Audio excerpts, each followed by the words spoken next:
మాంగళ్యానికి సూచిక సింధూరం, వీరత్వానికి ప్రతీక సింధూరం.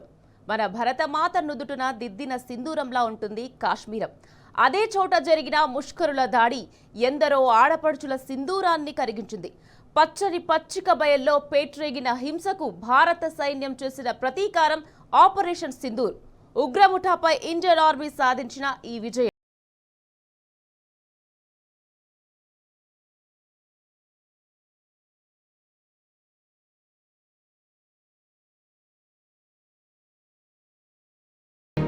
పహల్గామ్ ఉగ్రదాడిలో భారత ఆడపడుచుల సింధూరాన్ని తుడిచేసిన ముష్కరమూకలకు ఆపరేషన్ సింధూర్ పేరిట భారత సైన్యం గట్టిగా బదులిచ్చింది. మంగళవారం అర్ధరాత్రి దాటిన తర్వాత పాకిస్తాన్ పాక్ ఆక్రమిత కాశ్మీర్ పీఓకేలోని 9 ఉగ్ర శిబిరాలపై అత్యంత ఖచ్చితత్వంతో మెరుపు దాడులు చేసింది. అంతర్జాతీయ సరిహద్దుకు 100 కిలోమీటర్ల లోపు దూరంలో జరిగిన ఈ దాడుల్లో 80 మంది వరకు ఉగ్రవాదులు హతమవగా మరో 60 మంది వరకు తీవ్ర గాయాలైనట్లు సమాచారం. 1971 యుద్ధం తర్వాత త్రివిధ దళాలు సంయుక్తంగా నిర్వహించిన అతిపెద్ద జాయింట్ ఆపరేషన్ ఇదే.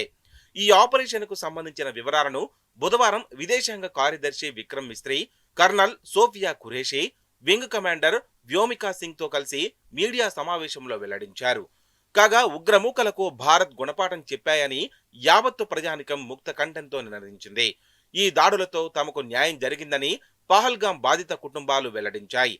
ఉగ్రవాదానికి వ్యతిరేకంగా భారత సైన్యం పలు దేశాలతో చేపట్టిన ఆపరేషన్ సింధూర్ పై పలువురు ప్రముఖులు కూడా హర్షం వ్యక్తం చేశారు. ఈ ఆపరేషన్ పై అంతర్జాతీయ మీడియా కూడా విస్తృతమైన కవరేజ్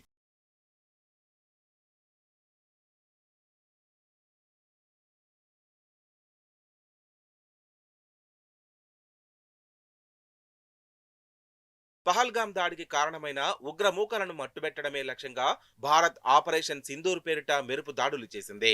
మంగళవారం అర్ధరాత్రి 1 గంట 5 నిమిషాల నుంచి 1 గంట 30 నిమిషాల వరకు 25 నిమిషాల పాటు కొనసాగిన 24 క్షిపణి ఆత్మాహుతి డ్రోన్ దాడుల్లో పాకిస్తాన్లోని 4 ఉగ్ర శిబిరాలు, పీఓకేలోని 5 ఉగ్ర స్థావరాలు తునాతునకలయ్యాయి. ఈ దాడుల్లో జైషే మహమ్మద్ జేఈఎం కు చెందిన 4 ఉగ్రవాద శిబిరాలు, లష్కరే తాయిబాకు చెందిన 3 స్థావరాలు, హిజ్బుల్లాకు చెందిన 2 ఉగ్ర శిబిరాలు ధ్వంసమైనట్లు ఆర్మీ వర్గాలు పేర్కొన్నాయి. ఈ దాడుల్లో జేఈఎం చీఫ్ మౌలానా మసూద్ కుటుంబానికి చెందిన 10 మందితో పాటు 4 సన్నిహితులు కూడా హతమయ్యారు. ఈ విషయాన్ని అజార్ కూడా ధృవీకరించారు. ఈ దాడుల్లోనే ఎల్ఈటీ చీఫ్ హఫీజ్ సయ్యద్ కుమారుడు తల్హా సయీద్ కూడా హతమయ్యాడంటూ వార్తలు వచ్చాయి. కాగా ఈ దాడులు యుద్ధ చర్యనని పాక్ ప్రధాని షహబాజ్ షరీఫ్ అన్నారు. గట్టిగా బదులిస్తామని తెలిపారు. మరోవైపు నియంత్రణ రేఖ ఎల్ఓసి వెంబడి పాక్ రేంజర్లు బుధవారం కూడా కాల్పులకు తెగబడ్డారు. ఈ కాల్పుల్లో 13 మంది భారత పౌరులు మృతి చెందగా 50 మందికి పైగా గాయపడినట్లు ఆర్మీ వెల్లడించింది.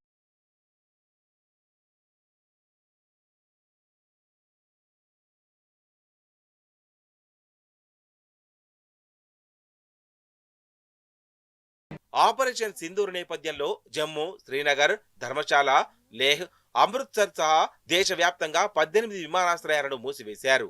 200కు పైగా విమానాలను రద్దు చేశారు. యూపీలో రెడ్ అలర్ట్ ప్రకటించారు. సరిహద్దు రాష్ట్రాల సీఎంలతో బుధవారం అమిత్ షా అత్యవసర భేటీ నిర్వహించారు. సెలవుల్లో ఉన్న పారామిలిటరీ బలగాలను వెనక్కి రమ్మని ఆయన ఆదేశించారు. రాష్ట్రపతి ద్రౌపది ముర్మును కలిసిన ప్రధాని మోదీ ఆపరేషన్ కు సంబంధించిన వివరాలను వెల్లడించారు. అంతకుముందు జరిగిన కేబినెట్ భేటీలో మాట్లాడిన ప్రధాని ఆపరేషన్ సింధూర్ పై స్పందిస్తూ మనందరం ఇది గర్వించదగ్గ క్షణమని పేర్కొన్నారు.